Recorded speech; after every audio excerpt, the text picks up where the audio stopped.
Old School Bodybuilding Clothing Company. If it's been 3.5 hours since you last ate protein and now you're starting to freak out, you are old school. If watching someone sit on a hammer machine for 5 minutes between sets playing with their phone pisses you off, you are definitely old school. OSBBC.com for the hardest training athletes. I haven't seen the sun in a week and a half. Look! It just came out! Look at that! I love it!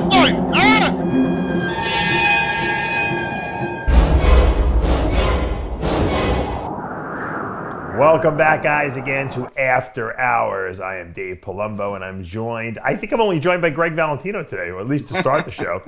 And that's all that matters anyway. John's on vacation now. He's got a meeting he's got to go to. He was apologizing for missing the show. Greg, earlier this week, you probably saw I interviewed Victor Richards, Mr. Big himself, the myth, the legend.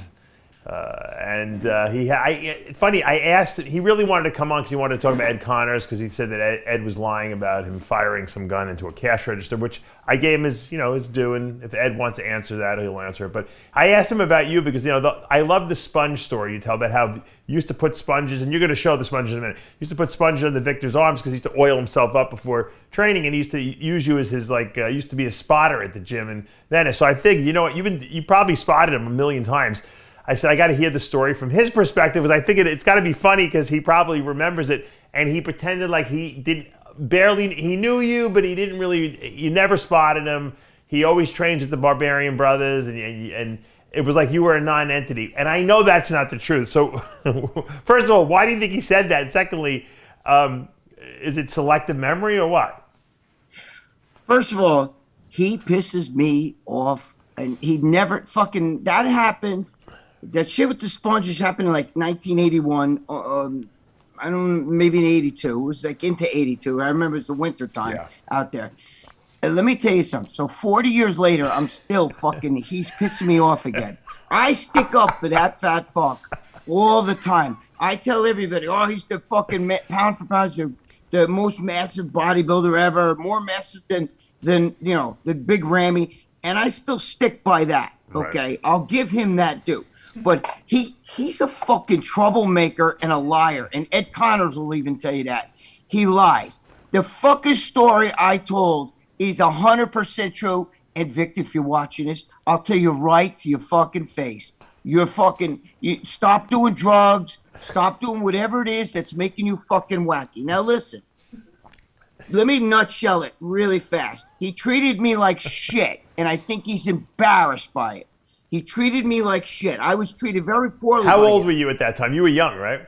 I was young. I was 21 years old. I'm 60 now. So you do the math on that. But the thing is, it's not just that. It's that I was out in Gold's Gym, and hold on. You were 21. How old was he? 19? Because I think he was he's 2-3 years younger than me. Yeah. But he was already juiced up and huge. Yeah. And I never taken steroids. And when he walked through the door, he was the biggest fucking thing I ever saw. Right. And just to, we would talk and shit. And he would You were trying to be friends. You were friends with him, yeah. Right. I was trying to, because, I met everybody else. I knew the Barbarian Brothers. You know what I mean? I was friends with them. And he wouldn't just train with the Barbarian Brothers. He used people. He did, whoever was floating around, he'd try to grab a spot or whatever, right. But he walked around with his nose in the fucking air. Let me just tell you that. And what happened was, I was so, in awe of him. I was almost like a fanboy that he called me over, and he used to start to tell me, listen, do me a favor. Take these dumbbells, put them in my hands. I'm going to go over here and I'm going to do this. And I would do with with a bunch of. And he said that you never did that when I asked him. Yeah, I know what he said. But he's a fucking liar. You're lying, Victor. And you know you're lying. Unless he's too stupid and he forgot. But he treated everybody like that. You treated me like shit, and I called you out on it. So what happened was, I would always spot him, and he would get mad because whenever he would use real heavy weights, he wanted me to push on his elbows. And I would push on his elbows. Right, and that's how you give a proper spot. You push from the elbows to help the person get that little extra rep up, But I was in awe. It'd just be like if one of you guys. I would have done it. Probably would have done the same thing. Probably if you would have asked me. If a 21-year-old kid walked in the gym and there's fucking big Rammy, and you're.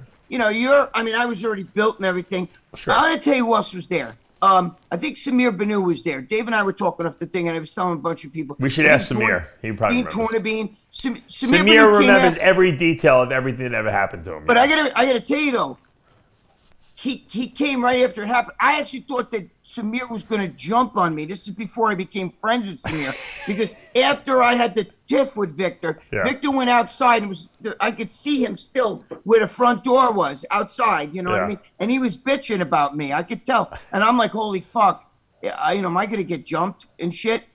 So why was he? Oh, he was mad because you exposed him with the oil. Oh yeah, because I made it. See, the problem. Let me to explain again. These are right here. These are sponge cloths. Okay.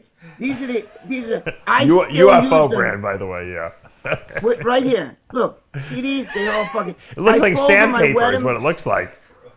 It looks like paper, but they're not. It looks like sandpaper. Is what it looks like. Yeah, because they're so dirty. I use them every day when I work out. How much does How much does that bag of that stuff cost? Probably 99 cents. So you think that maybe once a week you could replace those freaking dirty sponges? No, Maybe you might have given Victor like a fucking disease from those things, for all we know. Well, Greg is very frugal. He's a frugal Italian. Dude, he pissed me the fuck off. Georgie, what's up? So anyway, so when I was doing that, right? He would ask me, and I would spot, and my hands would slide, right? And he would get mad at me, and tell me off and shit like that, you know. But now he's fucking curling.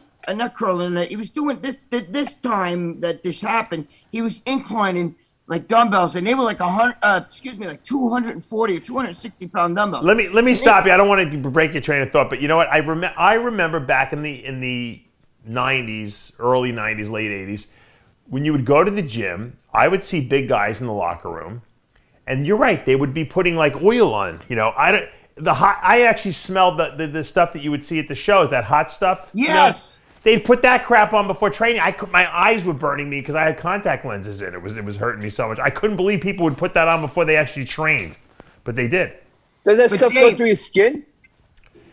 No. I think they wanted to be vascular. A lot of guys did it to warm up. It said it warmed them up a little bit, their muscles up a little, and it might. I don't know, but who knows? But he came in, with like a show. He was all jacked and everything, and he was so. Anyway, when I would spot him, my hands would slide, and he would get mad.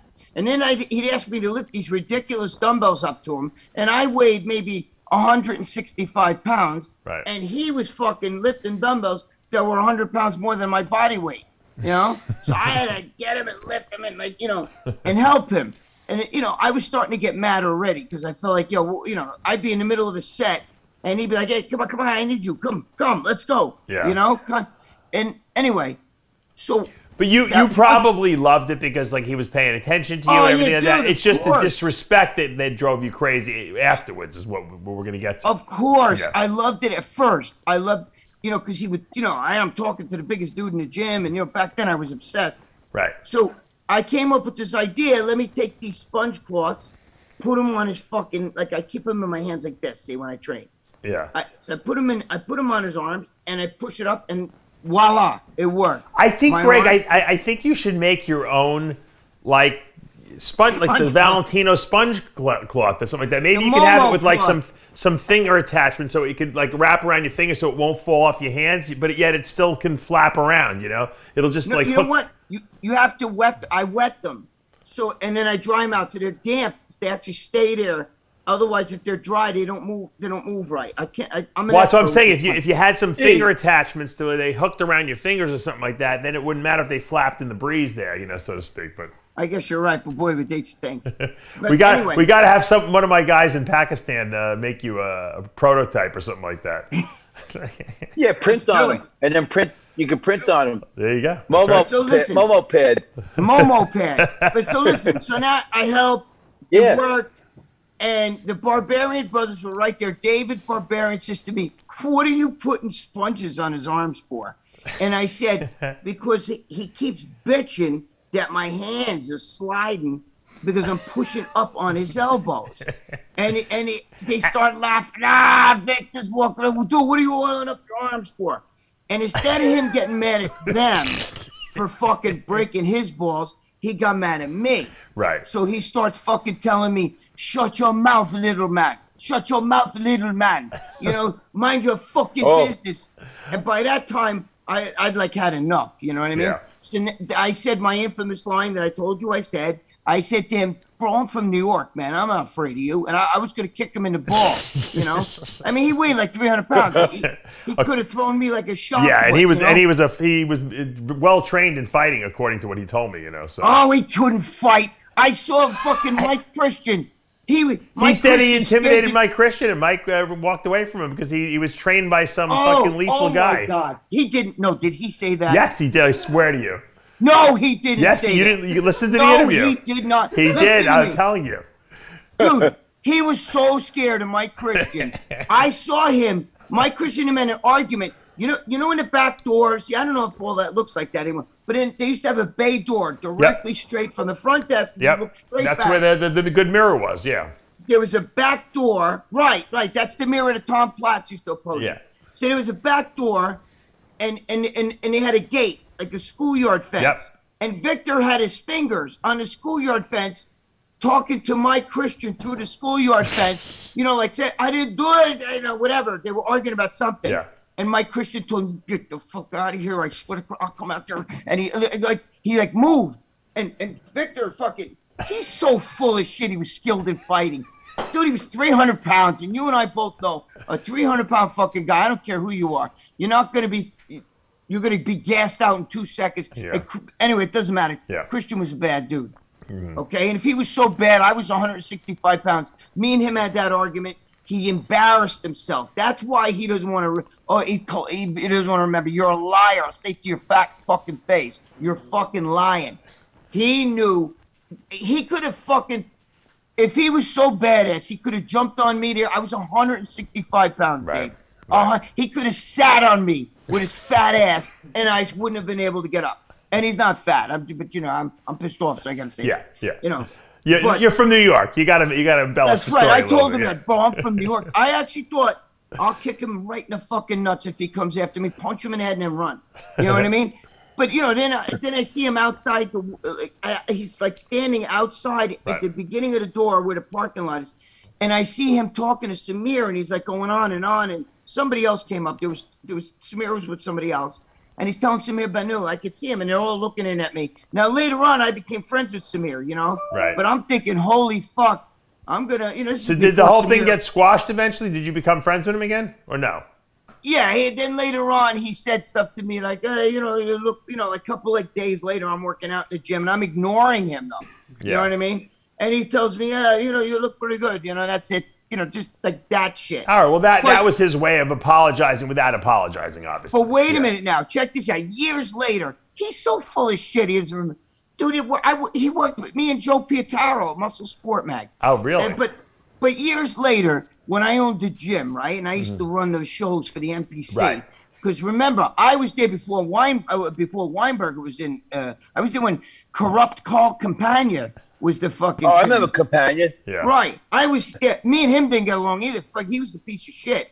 So I was happy Weinberger took over. Right. But Weinberger took my. They took my show. I had the Atlantic States. Then that was your show, the Atlantic States? Yeah, I showed the posters. I got the posters here in the house. Yeah. I didn't know that. In the '80s. And well, he got your show before the Companions left. I'm pretty sure. What's that? He got your show before the Companions left. Yeah, because I left. I left okay. as he came in because Companion and I didn't get. As a matter of fact. Oh, so Companion gave it to Steve because you guys. I had a bad argument. Well, Steve, they pulled a coup, basically a new thing, and Steve took over, and he became the. No, I'm saying before Carl left, Carl didn't like you enough that he actually gave your show to Steve and Bev. Well, I left, so my show was open. Okay. I left because Carl Campagna was starting to get, me and him were starting to go at it. And I remember at Bob Bonham's, I was actually with Paul DeMeo, 1989. In 1989, I was with Paul DeMeo, at Bob Bonham's Champions Day. Right. I love that. Yeah. Remember that? Yep. The Champions Day. I was there with Paul DeMeo. And, you might have been the only person who was invited who really hadn't won a weight class title or anything. No, like but I was a big promoter, and anybody in the industry. That's right. He invited NPC press and promoters. You're right. He did. Okay. Right. So I was the big promoter. I was running national, national qualifiers for the NPC. I also ran the Northern States, okay, for the NPC. But this is back in the, I started with the NPC right after Mania took over. I mean, that's how I met Bob Bonham. Right. But and I used to help Bob Bonham run the Extravaganza, the Women's Miss Olympia, and that's neither here nor there. We wanted Victor Richards to fucking guest pose for us, right, at one of our shows, and he, we made a deal. He asked for the contract. We sent the contract out to him. Never got back to us. Never. How much did he want for the guest posing? It might have been like $2,000. And that was reasonable. That was okay. Yeah. Well, I had Lee Haney for $3,000. Which was, and he's Mr. Olympia. And that's dude. That was Lee Haney in 1987. Right. So that was a lot of money back. That was a lot of money back then, I guess. Yeah, it was a lot of money. But anyway, so Victor Richards got the contract. Never signed it, never sent it back. We were calling him, and he never showed up, right? He never. So what happens is, a day or two before the show, he calls us up, and he says, yeah, where's my flight tickets? And we're like, oh, it's too late now. I actually got Ron Love in his place, because I had Jackie Paisley, Laura Cordell. Ironically, I just interviewed Ron Love. That interview is going to go up this week. It was a great interview. He's almost 70 years old now.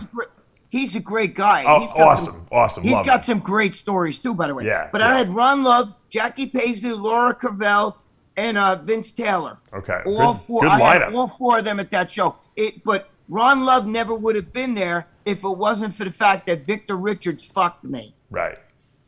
But he feels embarrassed because he treated me like shit. And I called him out on it. And he didn't have the balls to tell the fucking Barbarian brothers, oh, fuck you if I got oil on me. What do you care? Yeah. He didn't say it. He told me, why did you tell him that? That's none of their business, none of your business, little man. You know what I mean? He started that shit. So that's how that went. He's a fucking liar. And I'll tell him right to his face, you're lying. You're lying. Once he called you little man, but Greg still loves him. He just thinks he's a liar, that's all. I gotta be honest with you. When it comes to bodybuilding, I respect that fucking guy's genetics were so sick. If you would have got one of the gurus, Dave, if you would have worked with him today, with the shit that they got, these fucking momos take today, all the babanya they take today, forget it. I know. I would have loved. I think we all would have loved to have seen him on stage and see what he was capable of. His genetics were sick. Yeah. But he's fucking too wacky. Even when he worked with me and Joe at Muscle Sport Mag, when we started, we were doing interviews. We were making a part of the magazine. We put him on the cover. He was fucking coming out with wacky shit. Making beer out of fucking some seeds and shit like that, or all wacky stuff.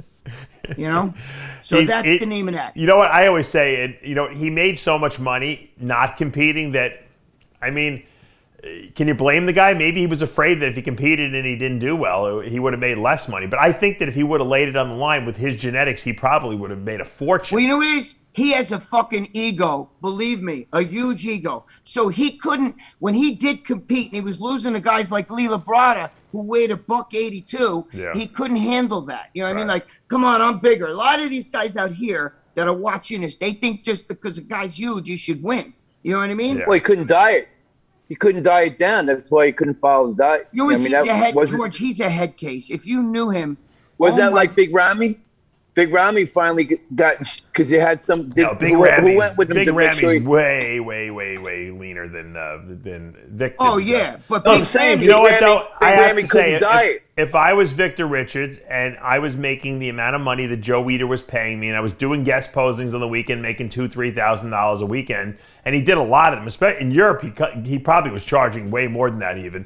I mean. There was no motivation for him to diet other than personal glory, and obviously, from what the interview I garnished from it, that wasn't important to him. It was just not that important. It was more important for him to live his ideals and to do things his own way and not have to kiss anyone's ass. And he was doing well financially, so I guess he figured, screw it. obviously, if you're a bodybuilder, you know, deep down, and that's the most important thing in your life, and your goal, you know, is to win the Mr. Olympia. It wouldn't matter if you were paying them, you would still try to win the Olympia. But that obviously just wasn't a goal of his because he, you know, he didn't even want to compete. Joe Weider made up some crazy show in the Mr. Nigeria so he can get a pro card. I mean, I don't even think they even had the show before that. It was like him versus like swimmers and marathon runners. But that's where he's from, Nigeria? Originally, yeah. Yeah. So my children, by the way, my children do their DNA.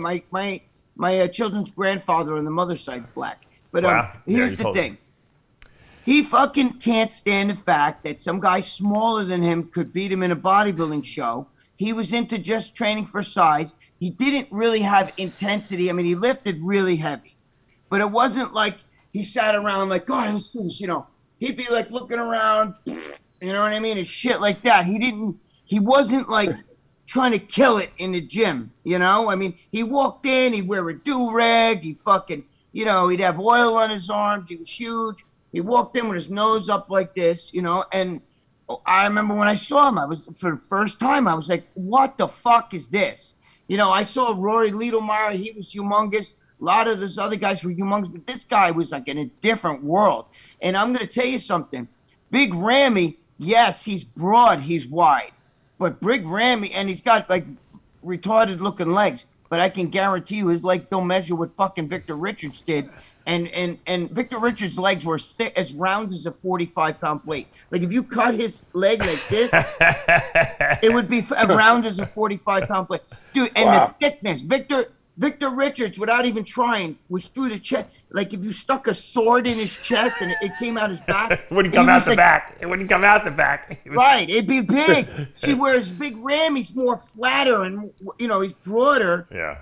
And Victor Richards had thickness and everything. It should. Those guys would have matched up well on a stage. Too bad, you know, we never will see that. But I mean, that would have been a pretty good matchup because you know we try to think about Ronnie Coleman versus Victor Richards or Dorian Yates. They didn't have the same physique, but Ramy and Victor has similar type, you know, like monster-looking type, you know, body parts. It would have been cool to see those guys mano a mano. You know what it is, Dave?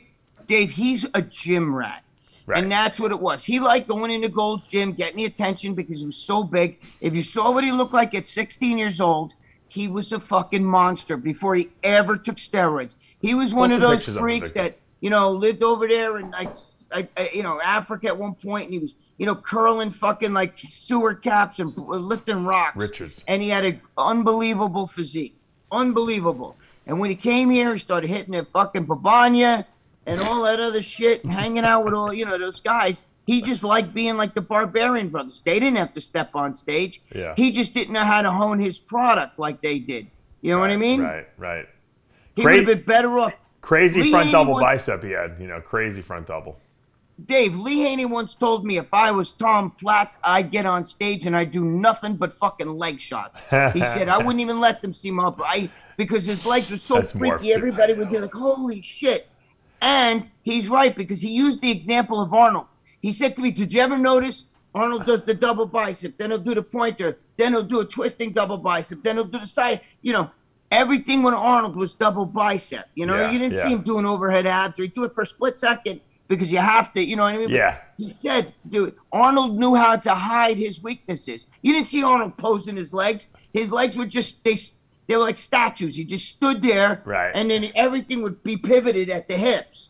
And that's what Lee Haney told me that. Yeah. He said he's got to do what Arnold did. Arnold knew those arms, when he would put those arms up, that freaky look that he had right there, that was the money shot. He said, if I was Tom Platz, I would be up there leg after leg, shaking it, thighs, you know, hamstring. Right. You know, and he's right. You know, I always say if I ever had, like, with my work ethic, if I ever had the genetics of, like, some of these guys, like a Victor Richards, I would win the Olympia 100 times. I'd probably be dead. You would have been 400 pounds ripped. Well, that's what Victor said. I asked him if he took GH. He said he never took GH because he didn't want to spend the money. But he said, he goes, well, what would I have been, 400 pounds? You know, he probably would have been 400 pounds. Listen, I'll end this by saying, listen, I actually like Victor, but he pissed me off. I stick up for Victor. You've heard me argue with people here, Dave, on saying I know you Victor like Richards. him. No, I know you like. I like the guy. Even though he, you know, even though maybe, the interview was, was a little windy. But I know that's Victor's personality, and so I let him go where he needs to go, and then I try to rein it in. But I like the guy. I know some people don't, but I actually like him. I think he's an interesting guy. I like interesting people who can think on their own and think for themselves. And, this story, obviously, I know you're not making the story up because I know that you're a very good historian on that kind of Why stuff. would I So make that up? I don't know why Victor can't selectively remember it or not. But Here's the sponge. What's he doing now, Dave? I don't even know. Beer? I don't even know, to be honest with you, exactly what he's doing. I heard someone told me, Yeah, I didn't even ask beer. him about this. Someone told me afterwards that he grows his own food and, makes his own. He does. He grows his own. Oh. I know. He worked with us at Muscular Development, Muscle Sport Mag. When me and Joe, he was making his own beer and growing but he would make it out of weird shit. Like I'm making beer out of I'm just making an example here. Yeah. Like out of cherries or acorns or some Right. fucking shit like that. Can we see All Ricky, my guest, where Johnny is today? Is he on the screen somewhere? I Ricky. see somebody on there. Do we see Ricky Ricky. Falls? What's up, guys? What's up, Ricky? Are you there? Hey, oh man, I'm worse than Jimmy with this phone. Let me just There he let me is, tell man. everyone who you are. Pitbull. Ricky the What's up, Mr. Pitbull. You better Pitbull, train. where are you? Pitbull, hey, Better man. train, big legs coming for you. I got to tell people, first of all, your connection stinks, but it's okay because I know you're cycling. Mr. G is nothing. Ricky is like Mr. G on like fucking acid because he's got more energy than Mr. G. I don't know how it's possible, but he's cycling from Louisiana to the Florida Keys. Key West, and then if it keeps building, I'm going to go to New York. Are you got to New York too? Got my my species aminos right here. I don't need a call when I take species nutrition, baby. How many miles have you cycled already? I'm over 400, and I'm just warming up. Now, where are you in Florida? What part? Panama City Beach. Oh, so you're all the way up north. Okay, so you still got the whole length of Florida. That's a long trip right there. Now you're doing it to raise awareness for homeless people, veterans, correct? Homeless veterans, PTSD, and shut-in veterans. And the last year, I lost 2 combat veteran friends that basically gave up on going to the VA because they keep getting denied and delayed with their paperwork. They basically shut in and drink themselves to death. So I'm riding in their honor. And what I'd like to do is bring the bike to New York and give it to another friend who's now in VA halfway house. Mm-hmm. He was with the guy in Pensacola who drank himself to death. He's there. I want to go give him the bike in honor of our friend. All 3 of us was training and fighting in Thailand together. So I want to go give him this bike, ride it to New York and give it to him as honor of our friend and also motivate him to stay on the right track. Ricky, where is he in New York? Where is he in New York? I don't exactly know, but I can find out and get back with you. Yeah, give me the contact because just for a little reference point, Ricky was going to drive from Louisiana and pick up Chris Aceto in Maine and drive him to the Olympia in Vegas. Actually, down here in Florida. Actually, it was originally in Vegas. He was going to drive him there. I got a company. That's what I do for a living. I know. New Orleans, I drive around very wealthy people and keep them out of trouble. That's and right. Protect them. He does security for Dave, some wealthy Ricky's people. a fighter. Dave, Ricky's a fighter, but Ricky's a fighter. I'm getting to that. He fights in Right. some of the underground fights, bare-fisted type fighting too. He does. I did that back in the day. Yeah, when I started, they put a bar up they put a ring up in a ballroom, and anybody could sign up and fight. There was no such thing as blood work, doctors. You get your head split open, you go drink a beer after, and go to the club with the ring girls. That's do it. So Is that Ricky Rondinelli? no, Ricky False, his name is. He's a client of mine. He's a good friend, and he's Oh, okay. I know. Hey, Greg, I'm the weed eater guy. Remember the weed eater, Jimmy the Bull? You remember when he How had you that doing? big crazy hedge clipper? He going. He did the Jimmy the Bull impression. Oh shit! Yeah, how you doing, man? Man, it's an honor to talk to you guys. I look up to all of y'all. And when Greg told me I could come on the show, I was like a little kid in high school, man. So excited. Mr. G, I appreciate the cookies. I ate them all. Look, I put a picture of you, Greg, on my little trailer. I'll show you. Shit! Yeah, look. I'm pulling 3 pounds of gear in this trailer. all the way God. with me. Yeah, so not only is he riding his bike, he's dragging that trailer with him too the whole way. With all my He species, gets escorts. my cookie. How many miles per hour do you love ride it. at? You know? God bless you. Yeah, well, I had your stick on there, but the wind, I went through 70-mile-an-hour wind Saturday. It blew all my stickers off. Oh, shit. Ricky, where do you ride? You don't ride on the highway, do you? Ride on the back roads, not I-10. The interstates are illegal. Oh, okay. Has a bunch of bike paths. Now, can you look through the internet and that's how you find where to go? Because I wouldn't even know how to even go that. You find the routes to go. I got the VFW guys behind me. Police. I asked before I go through, but I have a special app. It's called GPS for riding bikes. Right. And it tells you all the shoulders, all the roads with shoulders on them. Plus, like I said, the VFW guys have been hosting me and been behind me a lot. I've been on the news in Pensacola, New Orleans, and I'm pretty sure Tampa's going to pick me up. And the Key West people have already contacted me. I won't be surprised if by the time I hit Key West, it'll be on national news. Wow. It's picking up. The amount of support I'm building through the people I'm coming in contact with is unreal. And this is all to basically let people know how many of our veterans are out there suffering and under bridges and giving up on trying to get their stuff they were promised, because if they go to the VA and one piece of paper is wrong, they tell them to come back in 6 months. They come back in 6 months and they just give up. Yeah. They put them on drugs. They want to put them on. They want to put them on. They want to put them on drugs from suffering from that. That's the problem. That's not the answer. My uncle's a Purple Heart vet with a couple stars. He said that he won't go back. The last time they switched his medicine that was working, he's a combat vet. He got hit with a grenade. He was one out of the only 5 that survived in his squad. He said they took him off the medicine that was working and put him on something. He was wanting to put his head through the wall. They switch him all the time, and they don't want to heal the problem. They sedate him or sedate the situation. Right. Yeah, they don't have drugs. Big They got to work out. They have to have a mission. Yeah. They have to have a mission, and the camaraderie they miss. You know. Mr. G, I think you ought to fly down to Tampa, Mr. G, and maybe ride with him for a couple 100 miles just to keep him inspired. Yeah. Well, he also gets escorts when he goes to a local town.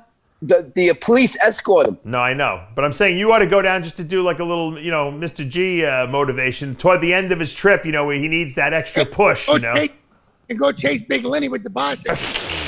Yeah, well, hey, you know what? Big Lenny, I heard Big Lenny was arrested. Is that true? Hey, was that? I think Big Lenny was arrested last week for... Molested? No, not molested. He would like that. No, he was arrested for like some kind of... public. What was he arrested for? I think he was doing some kind of recreational drugs, right? Mr. G, you sent me that link to the arrest record. Somebody, we got Look so many up, fans around the world. Find it, Tyler.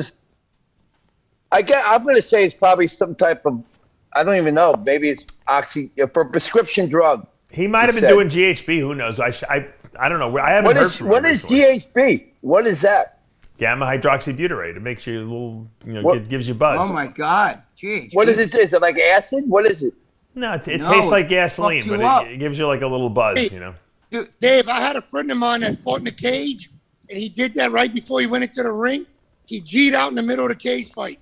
That's back in the old days. No, really? Why? I don't know anyone in their right mind would take GHB before fighting. That's not the smartest thing That's to do. it. The guys take that to go to bed, for Christ's sake. That's crazy. Yeah, it's like a tranquilizer then. Oh, yeah. Let me tell you something. That's like a date rape drug. You give that to a girl, she'll lay there. You could fuck her in every my buddy. Hey, look, my guys that used to give that to the girls. Well, that's why they banned it. That's why they banned it. That's why it's actually a controlled one substance now. You used to be able to buy it in a health food store because guys, we would use it. GNC. We would use it in the 90s just to go to sleep at night, like you said. I mean, and for GH release supposedly. But then you're right. People were putting it in girls' drinks and bars and stuff like that, and so they made that's it pretty illegal. sick. That's pretty sick if they were doing that. There's a lot of depraved people out there. So fucked up on that shit. You couldn't wake them up. They're like a dead body. Oh, they go to G-hole. You got to go to the hospital. Yeah. G-hole. Bad. My buddy used to say, when they flop like a fish, you make them a dish. He used to put that shit in the drink, that bastard. Hey, Ricky, where are you now? Ricky might be taking Mr. G's place. I don't know. He's making Mr. G seem very calm, you know. Ricky, let me ask you a question. You don't take any, do you take a lot of stimulants to get all that energy? Or is that just natural for you? I take Niagara. Niagara or Viagra? Yeah, Viagra horses. Hey, they're good. Nah, he's just naturally hyper, Dave. No, I know. He's high on life. Hey, right when I wake up, I take a scoop of pre-workout before I start my day, and I sip on maybe one scoop with 3 scoops of my aminos I got from Species. I sip on during the ride when I'm riding 6, 7, 8 hours a day. I'm sipping on my amino acids, and I got about a scoop and a half of pre-workout throughout the whole day. Are you actually sleeping in a hotel, or you sleeping in a tent? The next 7 days on my way from Panama City to Tampa, I'm going to be sleeping in a tent at the VFWs. But when I get into a city, I get a hotel because I go look around. I go volunteer at the homeless shelters, and I find the homeless veterans because they can be validated that way. Most of the guys that are out there holding a sign saying homeless veteran are lying. They're not veterans. So I go to the place where they can be validated. And I know that they're a veteran. And then I buy them food. I buy them tents. If they need a cell phone cord, anything that could help them get back on their feet a bit, that's what I'm doing. And I just want them to all know they're not forgotten and they're appreciated for their service and what they did for this country. By me and all my backers and people like y'all and Mr. G and Don Romano. You're always talking about the veteran situation with what's happening at our border, and our veterans are sleeping on the bridges. So I want them to know that they're not forgotten. Most veterans that I meet, I ask them if I could do something for them. They say no, they don't need anything. I basically have to beg them before they'll take anything from me because of their pride. You know? So they aren't the ones out there begging. That's mostly stolen valor. Right. That's interesting to know. So a lot of the guys out there who say they're veterans are really not. They're just trying to scam people for money is what you're saying. My son says that all the time. Feel about that. Well, listen, if you're a warrior, it's hard to ask. You're a warrior. You feel invincible, and now you would need help. It's hard to ask for help. That's why they got like guys like Ricky and those guys reaching out to these guys and talk. They'll accept it. You tell them, listen, no one gets by in this world without other people helping. Part of the team, right? Like if he gets injured. He gets injured. You got to carry him out. Your arm's injured. And when they were fighting, they helped each other. What's the difference? It's an injury. Yeah. They got to get back into training, back into the thing. I got a guy now that's after 1 week, he's 100% better. Got him off drinking, drugs, and working out and boxing. In fact, he's coming every Saturday and training with me at the MMA place. Wow, that's feels. Cool. Yeah, because they miss the camaraderie. It's the camaraderie part of the team, all the guys hanging, talking together, and then a mission. The guy has to have a mission, whatever it's going to be. They don't have nothing to focus on and keep their mind off of the PTSD and the stuff they've seen. So what happened when I talked to my buddy that's up in the place in New York, I asked him, I said, what's the biggest thing? He said, I just don't have a mission anymore, Ricky. That's why I named my nonprofit after the mission. Well, you know what it is? I say this can be applied to bodybuilders too, because a lot of guys, when they stop competing, they don't know what to do with themselves because they've dedicated so much of their life to training and competing and immersing themselves in that competitive arena to try to be the biggest bodybuilder they can, that when they lose that identity, they feel like they're lost, and a lot of people just don't want to live anymore, and we see a lot of people dying young because of that. If you lose the incentive to live, you die, and because you move on to the next stage of your life. The thing that I tell people is that's most important, and this applies to veterans too, is you have to find something else to immerse yourself into. You have to find a new passion, a new something that makes you feel good about yourself. It can be as stupid as playing video games or coloring, Easter eggs. I don't care. But if you're passionate about it or you enjoy doing it, then that's something that you could then now pour your creative energy into. Because if not, you just sit around thinking about old times, and especially with the veterans, a lot of times those are not good times because a lot of trauma happened, and people just cease to start living. They just stop living anymore. And so, same thing with bodybuilders. I tell people, if you guys love bodybuilding, then coach people. Train people in the gym. Write diets for people. Stay involved in what you like to do. Well, with a bodybuilder, you have to have a more fuller life. You can't just be like talking about muscles all day. You got, Dave, you have a family. Isn't that what we do? When this shit's off, you turn to your kids. Both my father and my son. My father was a Korean War vet. My son's an Afghan War vet. And my son, both of my father and my son, neither one trusted the VA hospital. Right. My son's now NSA intelligence. He was intelligence in the Army too, but they don't trust the VA because the VA. No, they're bureaucrats. They're just a bunch of bureaucrats. Right. Greg. They just medicate. Political. Yeah, they don't know what to do. We donate clothes. Me and my girlfriend donate a lot of stuff. We donate clothes and everything. We go collect clothes, and we were giving it to the VA hospital, and then we found out they were selling the fucking clothes. Really? Wow. Yeah. I'm like, dude, I'm not giving you shit anymore. So now we give it to the, Guatemalans and Mexicans over here. But he was selling the clothes. That's not right. Not gonna say a name, but one big nonprofit that's out there got caught. I'm not saying the name, but because I don't want them coming after me.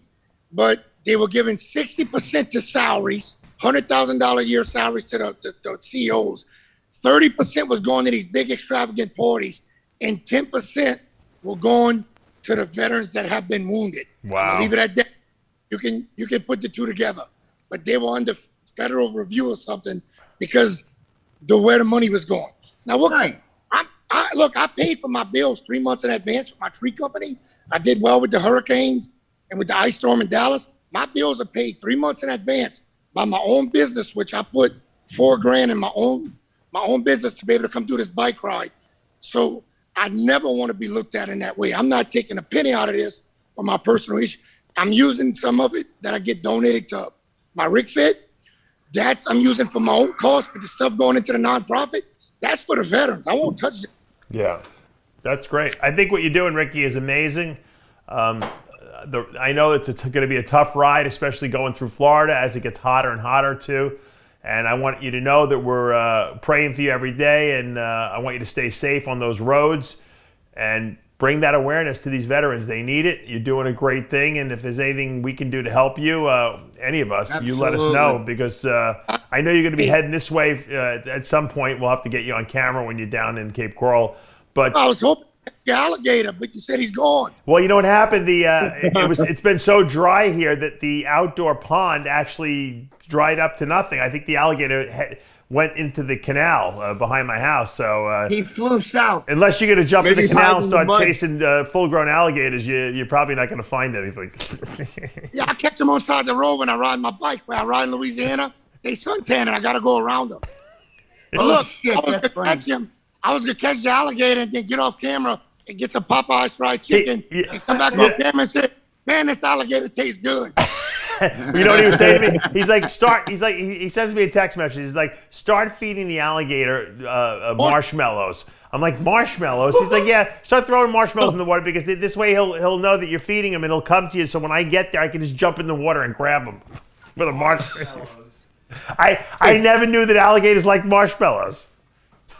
You know what they'd like better? One of Mr. G's cookies. Yeah, we'll throw Mr. G's cookies in there. Hey, Ricky, why's your name Pitbull? Why'd you get the name Pitbull? When I was born, my parents had 40 of them. When I was about 13, we actually had 90 of them. We had my God. Bloodlines. But look, my first cage fight, the guy kneed me in the face, my second one, 15 times, and I kept coming and coming. I wasn't a smart fighter. I didn't move my head much. I don't know how I'm still so damn pretty. But I kept I just keep coming no matter what. You know? So he's a pit bull. Do one more fight, fly in Jimmy the Bull. And if the COVID's over, I'd love to fly Dave in also. But I'm going to do one more, and I'm going to donate all the money I make to the veterans. And I'm going to fight for the veterans that night. How are you going to make sure that the veterans get all this money? Because I'm going to hand it to them myself. Oh, I get it. Well, that's smart. Yeah, that's a way smarter way to do it. trust other nonprofits unless I know them directly and I see what they're doing. Right. So, look, Dave, may I mention if anybody wants to follow my journey, Yeah. the Facebook is Rick, R-I-C-K, Fit. 2 words, Rick Fit, F-I-T. We'll put it up on the screen so people can see that and they can follow your journey. Are you blogging like videos and stuff like that from the ride? 3 videos a day, and also I got a professional editor. He's putting together for the documentary, which will also be on my YouTube channel.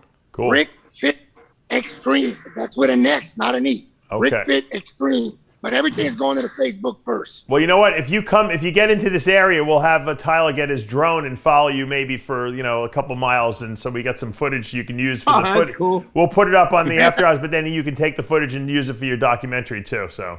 Hey, I gotta say this: Mr. G's cookies were so damn good. I'd eat 3 or 4 of them a night before I go to sleep. I ate them all. You should be eating them. You should be eating them while you're riding for nutrition, right?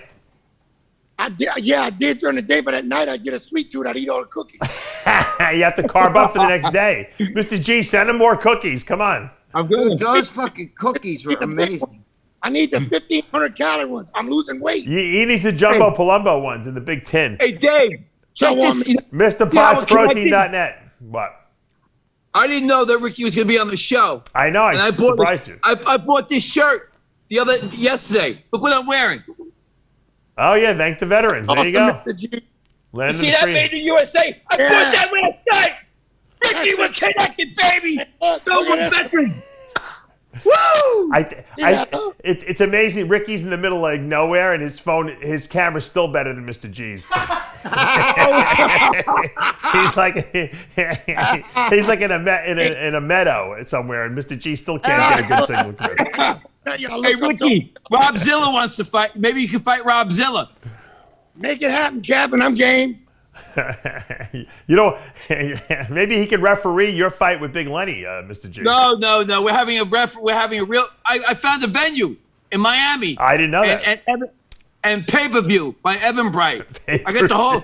Listen, we got the whole thing set up, man. Woo! I'm gonna do a flying on. Get me a fight. Ricky can walk you out to the ring before he trains. Maybe Ricky can be the main event. We can get him a fight the same day.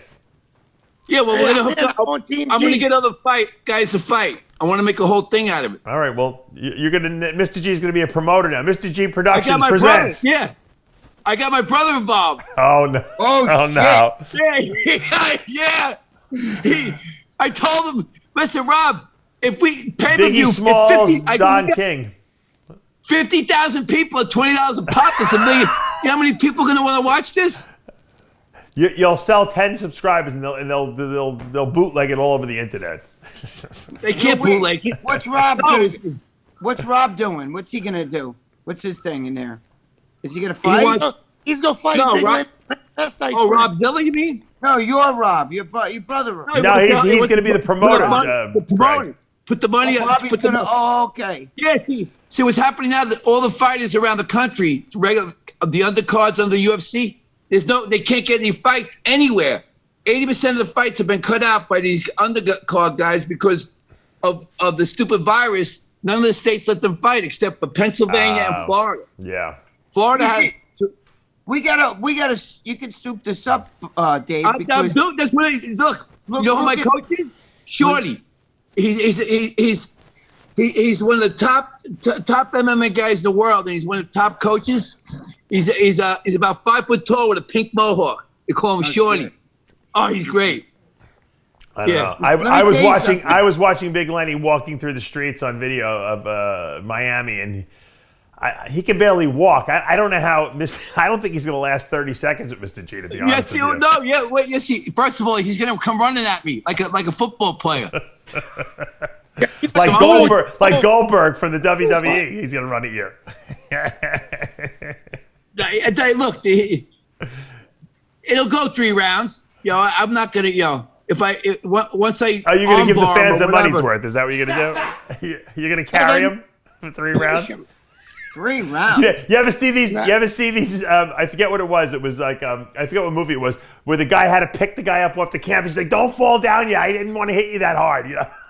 It was like a fixed fight. What about the Raging Bull? Mr. G's gonna hit him with an elbow shot. He's gonna go down, and Mr. G's gonna be like, "Get up!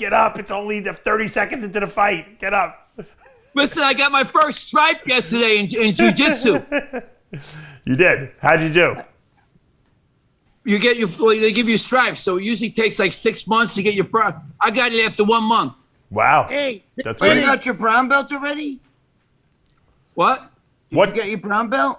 No, that's good. I mean, that'll take a while. But if you're the thing about jiu-jitsu, you got to do jiu-jitsu and Muay Thai. Ricky will tell you those two things you put together, and that's what goes the cage. With the jiu-jitsu thing is, the first thing you learn is I have guys laying on top of you, how to get them off.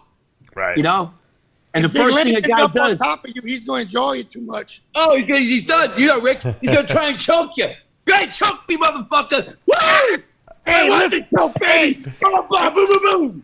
My joints are dislocated just thinking about what these guys are doing. So if you do that, you're done. What happened? Ricky will tell you. Ricky, what happens when a guy tackles a small person and the person that they tackle knows jiu-jitsu and the other person doesn't, and they try to choke him? Guillotine. Yeah. I used to, when the guys were shooting on me, because I was a boxer, they'd want to get me down. I try to get them in a guillotine choke. I've won a few fights like that. But look, you better be careful, Mr. G. Big Lenny's going to teach you a new submission. Anal submission. He's going to get you. He's going to have you. He's going to what? Kiss me? He's going to anally submit you or submit you. No. Hey, Dave, what happens when a guy grabs you in the neck, right up on you, you grab his arms and then you do an arm bar right from that point, or they do an elbow in your neck. Yeah. Well, when you're on top of somebody, that's not the that's the worst. If you're gonna win the fight, Mr. G, you got to do it in spectacular. I don't want to see like a finger bar. I want to see it like a knockout. Like you got to do it in spectacular fashion. You know, Dave, it's going 3 rounds, and then once I'm going to get him in the arm bar, then let him out, and then call him up to the front and go, "Let's go, come on, motherfucker!" Woo! Hey, like Jake LaMotta. Like Jake LaMotta, Raging Bull. He's got to make like rhymes like Muhammad Ali did. You got to make up a rhyme like Big Lenny in Big bad Lenny, the ugly powerlifter. It's a powerlifter versus Mr. G, the Fighting Irishman. Mr. G, the Fighting Irishman. I'm getting a green mohawk. Next week you'll see me with a green mohawk. Oh shit, that's funny. Don't bet a penny on Big Lenny. He'll be down in 3. I guarantee thee. Don't bet a penny on Big Lenny, because he'll be down in not too many. Yeah, there you go. I think it's gonna be like, get off me, Big Lenny. Hey, I think Mr. G's going. Big Lenny's gonna run out of breath and pass out on Mr. G. I don't think the fight's gonna happen. I don't believe. Greg, you know what? I'm with you. I don't believe for a second it's gonna happen either. No, I believe George wants it to happen. It's fun to talk about it though. So. I'm gonna make it happen. All right. Ricky, I want to wish you the best of luck on your ride. Seriously, if you need anything, you let us know. We'll get it down to you. When you get down here, we'll restock you with supplements and everything, food, whatever you need. When you get to Cape Coral, we're going to load you up with good stuff. Tyler's going to get some great footage of you. And like I said, we're praying for you. Stay healthy. Keep in touch with me. I know you're always texting me. Keep me updated what's going on over there. Look, it's an honor, guys. I love all of you guys. I look up to y'all. It's truly when Dave told me I could come on the show. It's an honor. I appreciate y'all's support. And if any of the followers want to donate to the cause, they can go to RickFit and do the donation there, or they can go to the GoFundMe. I'll send that information. Maybe you can have Tyler put it up. And you will make sure that all that money goes to the veterans. And I think that's an important thing that people have to understand. Yes, I'm buying them stuff myself when I meet them. And on the YouTube channel, to show that stuff is just, I'm doing interviews with them, but I'm not showing their face or letting them say their name. They're in bad situations. Yeah. I wouldn't want to camera, but their stories are being told. Gotcha. All right. Great. You're doing some great work out there. I really appreciate it. Thank you for joining us. Man. And we'll get you back when you're back in the area over here. Okay. Love you guys. Y'all love you, man. Guys. All right. God bless Thanks, you, Ricky. Drive safe. Bye, Rick. Drive safe. You better train. That's right. Get on that bike. Let's see you ride off into the sunset. There's the bike. I can't believe he's pulling that thing behind him. That's the craziest thing. If I try to ride the bike and hold a camera, I'm gonna bust my ass. No, you don't fall down. We don't need it. I don't want you on my conscience. When I left New Orleans, I had 5 news stations on me. The wind was so bad. The trailer was packed wrong. I was blown over the road. I said, that's all I need is to bust my ass. I was going to say right on camera, yeah, for the news. Yeah, that would be terrible. I wish Jimmy Bull would have been here today. I don't know where he is. He's missing in action. You might have to go up to New York and cheer him up. I think he might be in a depressive funk now too. No. Have a good day. I'm out. I'm going to work. All right. Take care, Rick. Bye-bye. The wind is when you're biking. What's the worst is the wind. Yeah. Wind. If it's at your back, it's great. It's like if it's in your face, it's horrible. Yeah.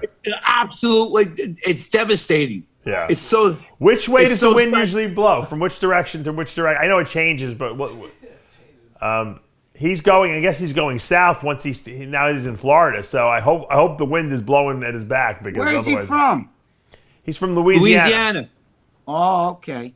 He used to work. He used to be a bouncer in all those crazy. He's seen a lot. He's lived a lot of life. Believe me, he's a good guy. He's come up here and taken my course before. He's a very good guy. And like I said, it's a great cause what he's doing. He's spending all his own money to do this. He worked his butt off, saved up cash, and he's been wanting to do this ride, I know, for a while. So this is it's important to him. And you know what? I said the longer you go on this thing, the more attention you're going to get from news stations and from people who need inspiration. And I mean, Mr. G, you know what he's doing. You do the same thing. This guy is doing it on a national level now. His best friend gave up and died. Yeah, no, it's terrible. Suffering, So what we're all doing now in the program, like working out and training and all that stuff, and this talk is what they need. The guy that I'm helping now, he's 100% better. So as soon as he gets all the way down, he's gonna come on the show, and I want to do a program for the vets, an actual program. Great. That they should fund, because that's what works. They force the guys. He goes to a psychiatrist, and it's a female, and she said, well, you have to talk about what happened. He goes, listen, I don't want to talk to you about it, and it makes me feel worse. Right. No, the guy wants to talk to another guy. If the guy wants to talk about what happened, he can. But he doesn't want. You can't force him. Right. Well, now you're Mr. G. You're looking to move down here, I know. And did you get a property? I just asked you for Boca. We found land in Boca. Well, that's far away, but that's okay. Maybe it's better off that you're not too close to me. Far away. You're 2 hours.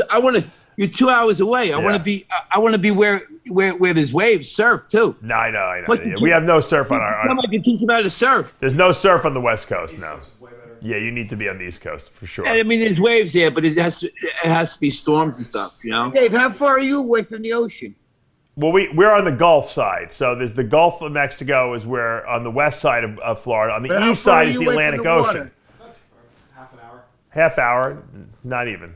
I mean, I have water in my backyard. It's not the beach, but it's not like the ocean. But if I want to get to the Gulf, it's 20 minutes, 30 minutes. It's not far. Yeah, Jimmy told me you can't even see you have so much land that you can't even see the end of it. He said. No, yeah, I have a big piece of property. He goes, Dave has so much land you can't even see the end of it. Well, we own 3 properties, so it's like I keep buying the properties around me as they become available because I don't want any neighbors. Plus, you know what? I want to be able to leave. I'd rather leave my kids land in a house than leave them a bank, money in the bank. I think the land always goes up in value. There's no interest on money nowadays. It just sits in the bank. It's great to have money, but it's if you want something that's going to go up in value and be something that your kids can have, I always find that real estate is better to give them, in the future. Yeah, definitely. I'm not going anywhere anytime soon, hopefully. Are you going to build houses there on that land? Well, 2 of the properties have houses. One next door to me that I bought was just an empty lot. Which I'm eventually going to put something. I might actually build a big reptile building there for my snakes and everything like that. If I really take it to the next level and start. Wow, you're going to take care. You're going to build the snakes a house before the children. Well, my kids don't need their own house yet, Greg. They're 1 and 5 years old and 3 years old. So. I know. I'm just kidding. My daughter went to her first day of school the other day. She was like a champion. We're like, holy mackerel. She was so good. She didn't cry. She loved it. Last night, she's like, I don't want to go to school anymore. One day, she's a student for one day. Now she doesn't want to go to school anymore. But, you know. Are they wearing masks at school? No, the kids don't. The teachers do. Yeah, up here, the kids are wearing masks for 5 hours in school. They don't talk to each other. How we talk? I think the older kids do, not the preschoolers. They don't wear masks. They're obedient masks. Yeah. There's no reason for it. You know what my kids say to me? They watch movies. They're like, "How come they're not wearing masks in the movie?" They don't. It's like they're completely let me ask you brainwashed. a question. If you watched George Floyd when he was killed on May 25th. Right. If you now put the video in your head, none of the cops wearing masks. Yeah. George Floyd wasn't wearing a mask because the mask didn't come till after that. Right. So we went a couple months of this COVID bullshit and no masks. Yeah. The masks don't do what you think they do. They don't do shit. You know what it is? They definitely do something, but they're not preventing you from getting it. Well, let me ask you a question. How come fucking doctors and nurses who have masks, hats, gloves, aprons on, sometimes fucking glass, and they still get it when they're around COVID patients? Because you know what? It's a time thing. But if I'm wearing a mask and I go into a store and someone sneezes, okay, in my vicinity, the mask I have on will probably protect me. Now, if I'm with that person for 2-3 hours in an office setting, of course, if they got it, I'm going to get it. The mask is going to do nothing. Well, but the microns, hold on, you measure viruses by microns. The microns in your mask are the size, I'm going to give you an analogy, the size of a fence. The microns of the virus are the size of a mosquito. Yeah. Fence. But it has mosquito. to be, but you think Look, about Dave, it, a glancing blow Dave. versus constant. Oh, you're falling for the hype. Look, Dave got sucked in. Yeah, but you know, bad analogy. It's bullshit. These people are overdoing it. They're fucking nuts in head. I had a guy the other day over where I live. He's driving with a convertible. You know, the hood down. It was a hot day. And he had a mask on? He's got a mask on, driving the convertible. Yeah, I don't wear a mask outside. Never. Never. The minute I get outside, that store comes right off. Yeah, it's bullshit. I'm sorry. I'm one of those. Well, I want to thank you guys. Thanks for those great Vic Richards stories. I'll be interested to see if he contacts me and wants to respond to them. And, of course, Ricky Falls, if you guys want to donate to his cause, you can follow him on Facebook. We have the Facebook page up there. And, Mr. G, keep up your great... When are you going to move down to Florida? What's the date now? Do you have a date? Well, all right, so what's happening now is we found property going down there. I was going to go down there, but since you said it can't come there, can't come by you. You're still not yet. I'm recuperating. You're gonna look for property in Boca, and then you sent me your builders, the builder, and we're gonna build something instead. Okay, and are you building like a factory or an office building? Is that what you're looking to build? We're gonna build like what you did, house with a facility to do all the stuff we want to do. And where are you? You're gonna live in the house with that person, with your partner? No, they're gonna live. I'm gonna be separate. It'd be like a whole separate place. So you're gonna be living in the place where you're actually doing all the work. I might, yeah. In the beginning, yeah. Okay, so you'll be like upstairs in a loft or something like that. Is that the idea? No. I'm gonna have a whole separate. So you're building house. 3 buildings. You're building a house. Yeah. You need. So how big is this property you found in Boca?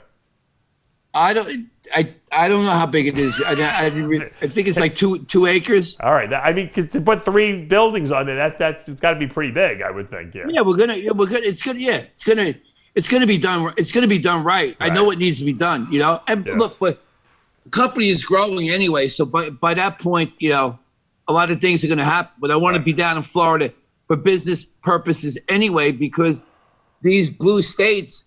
They want to tax you beyond belief. Yeah, well, you'll definitely save in taxes, no doubt about it. Well, I hope you come down. Well, you'll keep us updated on everything. I got to wrap this up because I got other interviews to do. But thanks, guys. Thanks for joining us as always, and we'll be back next week. John should be back next week as well. We got to reach out. We got to reach out to Jimmy the Bull because I don't know. He's been missing in action too many weeks now. It's worrying me a little bit. I think he might be depressed. I'm going to text him when we hang up and see how he's doing.